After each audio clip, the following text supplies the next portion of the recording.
All right, today I'm going to show you the basics of logarithms, or the log.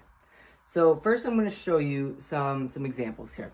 So if I had this equation here, how would I solve this? Well, I'd use the inverse operation, right? This is addition, so I would use subtraction. Over here we have a multiplication, so I'll use division. And then here we have something squared, so I'll use the square root. All right, but now what if we had something like this? How would you figure this out? This is where the log comes in. So I'm first going to show you how that is, and then we'll circle back here. So first, a log has 3 parts. All right, so B is for base. The A is for the argument. And then the X is for power. So the 3 things, so basically it's base to what power equals the argument. So if I had log base 2 of 8, what would that equal? Well, we're looking for the power, so we want 2 to what power equals 8, and that would be 3, because 2 to the cubed is 8. So let me show you some other examples. So if I had log 5 of 25, that would equal 2. And this is basically the concept of logarithms. Now, you can also write all exponentials to logarithms and logarithms to exponentials. So this would basically mean that b to the x is equal to a. Same type of thing. These express the same thing, have the same x value as their answer. So I'm going to show you first some common properties that all logarithms share.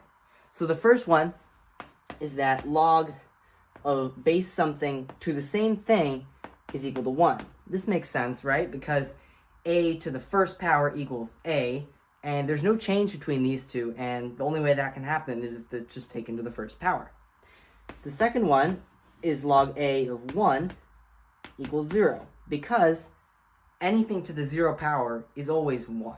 That's just one of the fundamental rules of math.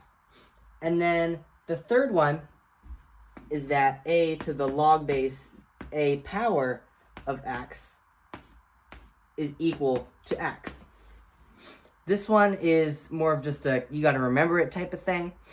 It's just something that happens with logarithms. So these would cancel, right? And you'd be left with just the x. All right, now I'll show you the more complex properties.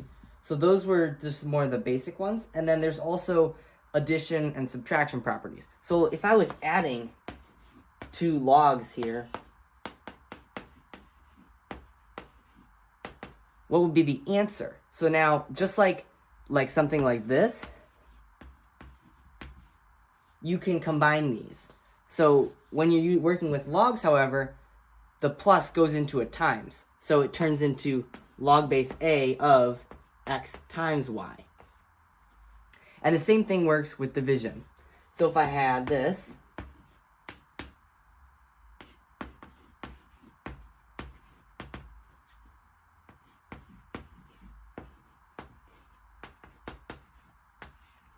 right? You get x over y instead of x times y. And then the third one is pretty basic. You just got to remember it. So it's log base of a, x to the y power. And that equals, you can just bring that power out front, and you get y times log base a of x. All right, those are all the powers that you're going to need to know. And let's just first see how we would apply these in order to solve some equations with exponentials. So let's say I have something like what we started with in the beginning, 2 to the x equals 5. What would I do here? What's the inverse operation? Well, now we know that it's the log. So I can take log base. Now what base would I use? I would use 2 because of 2 properties here. So first, well, we want to remember that we have to take the same thing on both sides. But first, the first property we can use is we can bring this down to the front. So, right, because of the power property, this would equal x times the log base 2 of 2. And now if you remember, we can see that this is just 1. So it's just x times 1. X equals, and then that equals log base 2 of 5. And you can put log base 2 of 5 into your calculator, and you would get sort of decimal. So that's how you would solve this one here. Now I'll show you another one that you can use the properties for. So, if I had log base 3 of x equals 3, what would I do here? Well, I would do something different here. So I would use the property that was the confusing one here. I would write both of these on top of as the power of base 3. Because, right, if you have bases equal, then the exponents are equal. We can go in reverse here. If the exponents are equal, then we can make the same base. And we remember this property, this actually cancels, giving us x is equal to 3 to the third power, which is just 27. All right, that's the second way we can use this. All right, now for this equation, we're going to need to use the addition property. So when we have two logs of the same base, remember same base, added together, we can multiply their arguments. So this, instead, we get log 2 of 3x, and that equals 4. So now we have to use one more property, which now we're going to write them both onto the same base. We're both above the same base. So we have 2 here and a 2 here. And we can cancel this, leaving us with 3x equals 2 to the 4th power. 2 to the 4th power is 16. And then we can divide by 3, giving us x is equal to 16 over 3. All right. Now, I just have one more thing to show you with logs. So, let's say you have a log with no base. Just this. But there actually is a base there. This is called the common log. And the common log has base 10. So this is the same as this.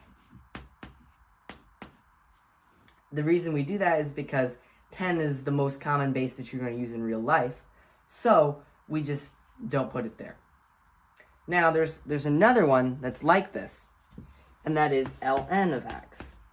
ln is another common base, but this one's called the natural log, because this one is more natural, I guess. So the base of this one is equal to e. E is equal to 2.718 approximately. It is a irrational number, kind of like pi, and it's an important constant that's used in most of math. And this is basically equal to log base e of x. So those are the last 3 things I have for you. This is obviously not all of logarithms, this is just the basics. But thank you for watching.